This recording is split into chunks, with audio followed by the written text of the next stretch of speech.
Je suis en présence de Cécile et Franck qui œuvrent depuis un grand nombre d'années à trouver des réponses concrètes et réalistes sur tous les aspects qu'offre l'univers des relations humaines. Autour du livre de Franck, Les larmes du Bouddha, projet d'éveil et de souveraineté intérieure, et un autre ouvrage en co-construction actuellement, Cécile et Franck tentent d'apporter une vision éclairante sur la relation et son pouvoir de transformer notre réalité actuelle. Nous allons aborder aujourd'hui le thème de la culture de l'inconfort. Bonjour Cécile et Franck. Bonjour. Alors, en quoi, première question, en quoi l'inconfort est pour vous une opportunité? Alors, l'inconfort, évidemment, ça souligne le fait que dans le jeu de la relation, il puisse y avoir des moments de tension, des moments de rugosité, on va dire, qui sont le propre, en fait, de toute forme de relation.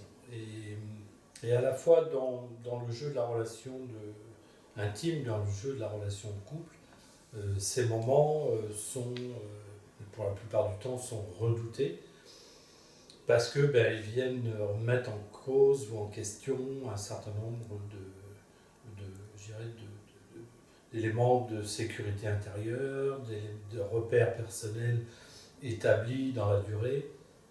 Et il est évident que à ce moment-là, lorsqu'il y a quelque chose qui fait écho chez l'autre qui ne soit pas très très très bien vécu, il y a évidemment un rendez-vous qui se met en place. Et la culture de l'inconfort, c'est de dire qu'est-ce qui se passe. C'est simplement se poser dans l'ouverture, de voir qu'effectivement il y a une information et que derrière se cache aussi tout un train d'informations qui vont être importants ou intéressants de visualiser. Donc, redouter ces moments, ça paraît relativement naturel parce que ce pas des moments qui sont agréables, obligatoirement. Mais derrière, lorsque on a la culture de l'inconfort, on s'aperçoit qu'il y a tout un champ d'exploration qui va amener à une clarté, une clarification sur le lien, sur tout ce qui se joue dans la relation. Et qu'une fois qu'on a fait l'expérience effectivement de la culture de l'inconfort, c'est-à-dire d'aller vers ces lieux-là avec une certaine ouverture, une certaine fraîcheur, une certaine disponibilité, une certaine audace aussi, une certaine humilité, il y a un grand bénéfice à trouver, il y a un grand bénéfice derrière ça qui se cache. Alors, pour poser tout ça, oui, Cécile. Oui, de par ce qu'exprime Franck, en fait, ce qui me vient, c'est le rapport à l'erreur. Quand il y a un inconfort ou qu'on exprime un inconfort dans la relation, qu'est-ce qui va générer la tension? C'est d'avoir l'impression d'avoir fait une erreur. À partir du moment où, non, on exprime un inconfort et qu'on n'a pas le rapport à l'erreur, on va dire, est transcendé dans le sens où il n'y a aucune erreur, on accueille ce qui se passe, le vivant. De ce fait-là, c'est une information. Donc l'inconfort devient une information à entendre et à recontextualiser dans les faits pour discerner qu'est-ce qui se joue. Et donc du coup, ce moment redouté devient, au fur et à mesure de la pratique, un moment de clarification. On clarifie quelque chose, il y a une information, il n'y a aucune erreur. Donc, du coup, il y a une bienveillance dans le lien pour accueillir l'inconfort, mettre des mots dessus et décoder, en fait, tout simplement. Pas d'erreur, ça veut dire qu'il n'y a pas de culpabilité, parce que c'est vrai, des fois dans la relation, quand il y a un conflit, il y en a un qui peut pointer l'autre et lui dire, et l'inciter à se sentir un peu coupable d'une faute et d'une erreur. Tout à fait. Et c'est là où c'est une culture personnelle on va dire, d'accueillir cette culpabilité, de dire ok, je me sens coupable et en même temps, je choisis qu'il n'y a aucune erreur et que ce qui est dit, c'est une information. Donc il y a vraiment une rééducation intérieure à accueillir la culpabilité et en même temps choisir vraiment l'espace de c'est une information. Et pour moi, c'est là où on transcende le rapport à la souffrance, à la douleur, pour vraiment découvrir, grâce à l'espace de l'être, la possibilité de mettre un autre regard, justement, sur l'inconfort et sur la tension qui est en train de se jouer dans la relation. Et ça se fait vraiment à deux, parce qu'il faut que les deux aient l'espace pour le faire, il faut avoir le temps de le faire, la volonté, d'avoir ce moment de partage et de communication. Alors, bien évidemment, c'est plus aisé quand la relation est dans cette même intention, je suis bien d'accord. Maintenant, dans notre expérience à Franck et moi, même si on a entre guillemets cette culture commune de la quête intérieure, on a traversé, on va dire comme dit Franck, des rideaux de flammes où on a été mis à l'épreuve de regarder les inconforts depuis cet espace. Alors justement, est-ce que vous pouvez nous donner un exemple de peut-être le dernier inconfort que vous avez vécu et eu à surmonter? Alors le dernier inconfort, ça m'était personnel, c'est que je projetais quelque chose sur Franck, une attitude qu'il avait parce que j'avais une problématique et on va dire par rapport à l'argent. Donc j'avais une problématique par rapport à l'argent et je projetais sur Franck des intentions qu'en fait lui n'avait pas. Et donc j'ai commencé à lui parler de mon inconfort et avec mon inconfort j'étais en train de lui projeter des choses. Et Franck a vraiment été honnête en disant j'entends ton inconfort mais moi je me situe pas du tout à cet endroit-là. Et ce qui était très intéressant dans le lien, c'est qu'en étant honnête dans sa posture et dans ce qu'il m'a transmis, j'ai tout de suite vu que ça m'appartenait en fait. Oui, effectivement, je projette. Oui, effectivement, il y a des choses qui viennent de mon histoire. Mais le fait d'avoir pu, dans l'espace de relation, lui exprimer mon inconfort, lui dire ce que je projetais et que lui se respecte et me dise concrètement ce qu'il en était pour lui, eh ben ça... Tout de suite, j'ai vu mon histoire personnelle, en fait. J'ai fait, ok, je vois que c'est mon histoire qui se joue à cet endroit-là, en fait. Je sais pas comment toi tu l'as vécu. Oui, bien sûr. À la fois, on voit bien que les inconforts révèlent quelque chose, c'est qu'on ne s'est pas construit dans le néant et on vient d'une histoire qui s'est organisée autour de plein de scénarios relationnels, papa, maman et autres, avec des informations, des programmes, des réflexes, des schémas de défense et autres qui font que, bon an, mal an, au fond, on maintient une espèce d'équilibre, le pseudo-équilibre, de soi-même à soi-même. Et à la fois, je dirais, la notion d'inconfort nous amène en voie directe sur quelque chose qui est maintenant passé dans le langage commun, qui est l'effet miroir entre deux personnes, c'est-à-dire qu'est-ce que la personne me renvoie et qui va venir déstabiliser je dirais un petit peu le pseudo-harmonie que j'avais de moi-même ou de l'image que j'avais de moi-même. Donc c'est ça qui va être inconfortable, c'est qu'en fait je vais être remis en questionnement sur des éléments de sécurité intérieure qui me permettent d'avoir, je dirais, un équilibre à peu près stable et de me sentir à peu près bien avec moi-même. Et c'est là où, en fin de compte, on voit qu'on est sur des architectures intérieures, personnelles, qui sont des petits arrangements avec la vie, des petits arrangements avec soi-même, des petits arrangements avec son existence, parce qu'il faut continuer à vivre quelque part. Il faut continuer à penser qu'effectivement on est à la bonne place de soi-même à chaque instant. Et on voit que l'autre et la relation va venir toucher ces endroits qui donnent le sentiment, qui donnent le sentiment personnel d'une certaine vérité intérieure intéressante.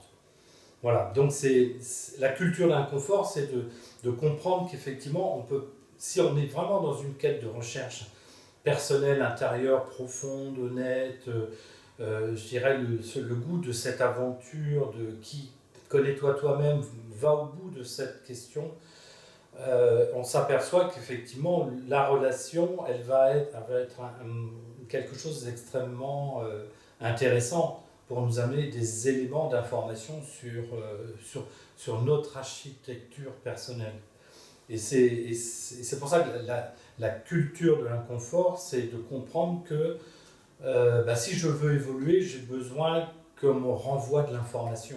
Alors, si ça ne se fait pas au niveau du couple ou de la relation intime, la vie se chargera de toute façon de me renvoyer des informations sous une forme ou sous une autre, que ce soit, je dirais, dans les relations amicales, professionnelles, familiales et autres. J'aurai des apports d'informations que je traiterai ou pas. Voilà. Dans le lien intime, je dirais fuir ce rendez-vous-là, cet effet miroir est beaucoup plus compliqué. Parce que la confrontation, elle est directe. Je veux dire, le faisceau relationnel, il est là, il est, je veux dire, il est difficile d'y échapper quelque part. Donc, je dirais, c'est ça l'invitation et l'intérêt qu'il puisse y avoir dans le jeu de la relation, c'est que quelque part, je ne pourrais pas échapper à quelque chose qui est important pour moi, pour mon évolution et pour continuer cette quête, je veux dire, de l'identité profonde de moi-même vers moi-même. Donc là, quand on vous entend, on voit bien que le couple est un véritable laboratoire. Il faut avoir envie de rentrer dans ce laboratoire. Oui, et pour revenir à la question précédente concernant à dire il faut être deux, il nous est arrivé des moments dans notre relation où l'inconfort était tel que on approchait même la folie.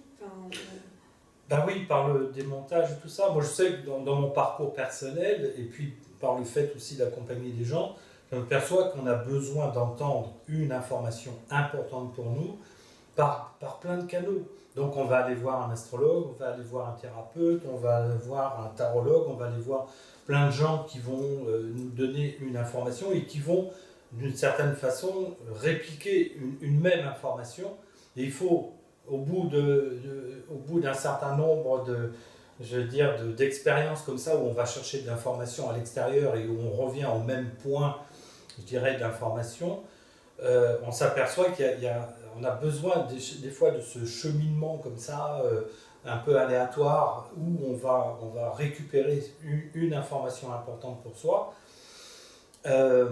Alors qu'effectivement, dans la relation, je veux dire, cette information, elle est déjà là, et si on l'avait traitée, si on avait eu le courage, la disponibilité, l'ouverture, le désir aventurier d'aller accueillir cette information-là, on n'a pas besoin de battre la campagne comme ça pour aller chercher quelque chose qui nous est important. Et pour continuer, c'est le fait d'être déterminé, d'être dans l'être en fait. Et c'est ce qu'on partage avec Franck de manière indépendante, c'est-à-dire qu'on est tous les deux dans la détermination d'être vraiment à la juste place à l'intérieur de nous. Donc, de cette détermination, il y a plein de mécanismes qui se mettent à jour en fait, parce qu'il est déterminé à être en lui-même, et moi aussi. Donc du coup, le miroir est extrêmement confrontant, c'est-à-dire qu'on ne met pas des choses sous le tapis, quoi. Et parce qu'on veut être vrai avec nous-mêmes en fait, c'est la priorité. Et c'est de cette priorité en fait que la relation vraie émerge en fait. Après, dans un couple où on n'est pas dans la même détermination, ça peut être des apprentissages que j'estimerais transitoires, c'est-à-dire qu'il y a des relations, et moi j'en ai eu avant, où j'en avais besoin. J'avais besoin de vivre cette expérience, j'avais besoin de que ça réponde à certains de mes besoins, et puis à un moment donné, la détermination d'être vraiment à l'intérieur de moi est telle que j'estime que j'en ai appris suffisamment. Et c'est vrai que dans mon parcours, j'étais déterminée à être en lien avec une personne qui avait cette même détermination que la mienne, avec ses propres accès, avec sa propre culture. Et donc, un certain nombre d'années, je dirais 17 ans après mon premier mari, Franck est arrivé dans ma vie, mais c'est vraiment pour moi la clé, c'est vraiment cette détermination à être dans l'être. Voilà. Et l'autre chose qui me venait, c'était le lien à l'anecdote. Dans la culture de l'inconfort, on parle du fait que rien n'est anecdotique. C'est-à-dire un événement, on va dire pour 5 personnes, n'est pas du tout traduit de la même manière dans le ressenti. Et donc, c'est pour ça que dans notre culture, et c'est en lien avec la culture de l'inconfort, rien n'est anecdotique. Parce que toute situation fait émerger de l'information. Donc du coup, c'est une information plus ou moins intense en fonction des gens et en fonction des circonstances. Et l'idée de la relation, c'est de dire rien n'est anecdotique, donc je ne vais pas juger ce que tu as vécu dans l'événement et on va l'accueillir comme une information et on va décoder ce qu'elle nous enseigne en fait. Et donc c'est la même chose que l'erreur, c'est la même chose que le jugement, c'est de dire on part du principe que rien n'est anecdotique. Alors bien évidemment, ça peut paraître parfois, et on a vécu des moments de folie parce que ça paraissait ridicule de parler autour d'un événement qui nous paraissait anodin, mais si on s'intéressait plutôt à qu'est-ce que cet événement a réveillé dans notre système intérieur comme une information, et que cette information, si on l'accueille vraiment, eh ben ça va faire émerger quelque chose d'encore plus grand dans la conscience, ben là on s'offre, pour moi, une opportunité du coup de la révélation de qui on est vraiment. Alors on est souvent face à des petites choses qui nous dérangent, qu'on pourrait considérer comme des anecdotes, mais si on a une grande sensibilité, si on les enchaîne, on peut se dire on alourdit quand même beaucoup la relation, on fait trop peser des petites choses, c'est pas grave, ça peut passer. Et vous, non. Vous dites, en fait, j'avoue que moi, au début de la relation, et ça a été extrêmement confrontant pour Franck, c'est vrai que je ne lâchais rien dans les anecdotes. L'intérêt, et je lui expliquais pourquoi. Je lui expliquais l'intérêt, pourquoi derrière c'était important pour moi d'aller jusqu'à ces endroits-là. Et à force de voir le processus, parce que c'est toujours le même processus, aujourd'hui, en fait, on traite l'anecdote très facilement. C'est plus un problème en fait. Donc c'est comme un muscle qu'on entraîne en fait. Donc je comprends complètement l'appréhension de dire de parler de toutes ces anecdotes au sein du couple, ça peut générer quand même beaucoup de choses. Si on met en place le cadre que l'anecdote c'est juste de l'information et nous ce qui nous intéresse c'est l'information, du coup on est sur un autre traitement de l'information. C'est-à-dire qu'on décolle de l'anecdote pour s'intéresser à l'information qui va nous permettre de révéler autre chose.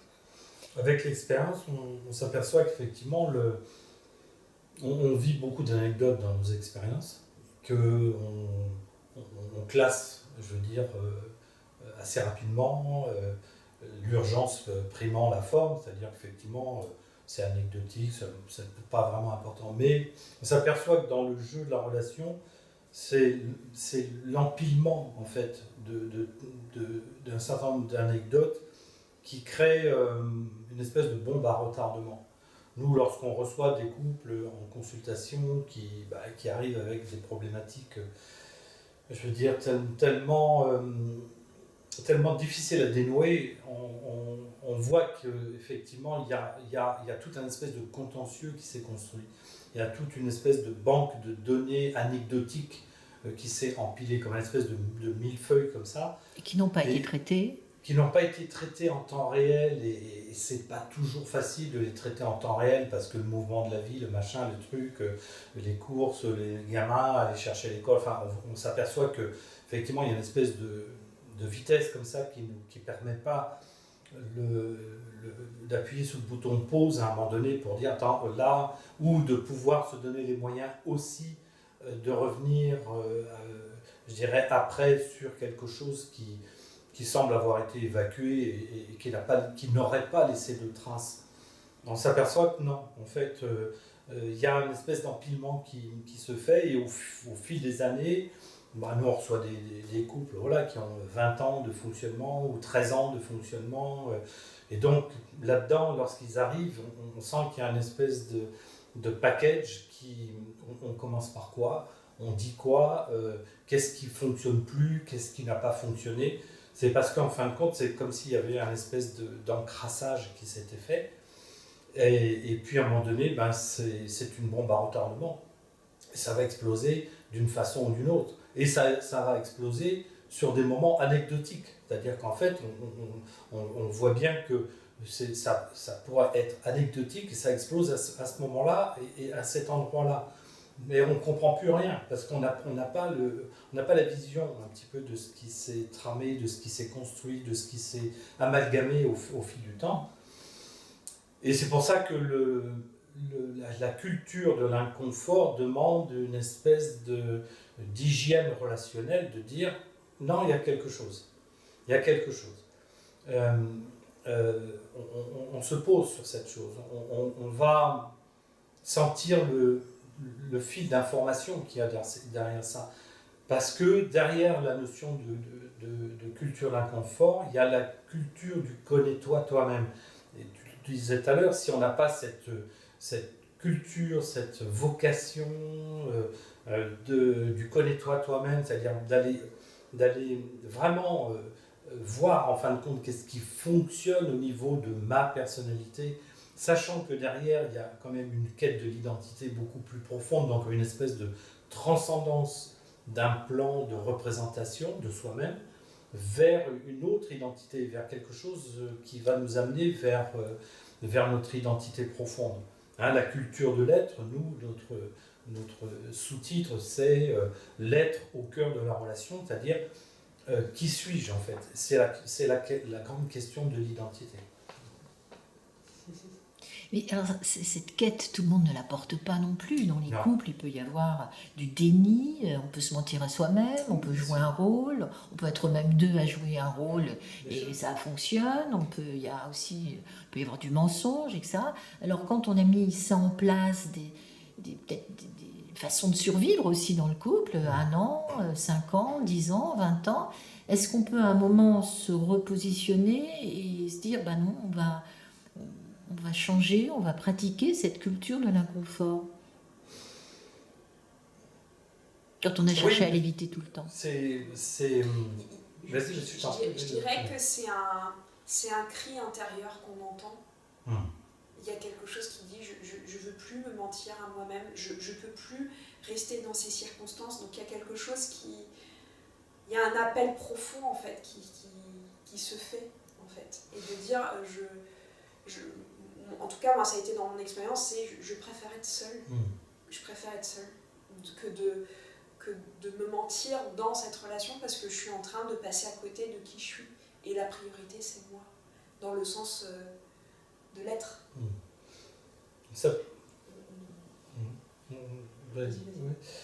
On s'aperçoit qu'en fin de compte, la relation construit des images qui au fil du temps se rigidifient. C'est-à-dire en fait l'autre est caricaturé dans une imagerie.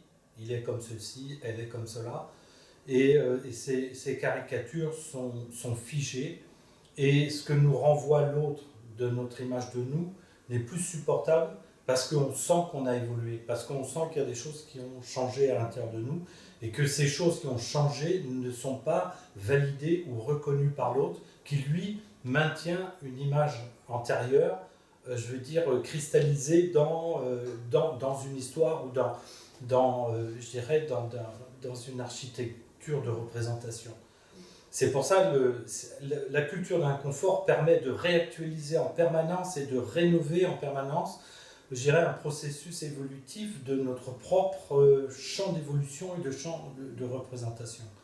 C'est pour ça que la culture de l'inconfort est vraiment importante, parce qu'elle permet d'échapper à la nécrose ou à la rigidification dans des imageries que l'on se renvoie et qui, à un moment donné, sont plus réalistes, sont maintenus contre toute évidence, et on sent qu'on n'est plus cette personne-là, mais on n'est pas reconnu comme n'étant plus cette personne-là. Et c'est très inconfortable. Ben c'est violent, c'est inconfortable, il y a un sentiment d'irrespect, un sentiment de ne plus être compris, de ne plus être accueilli dans quelque chose qui a évolué et qui n'a pas été pris en compte. Et oui, c'est fortement inconfortable, même presque irrecevable.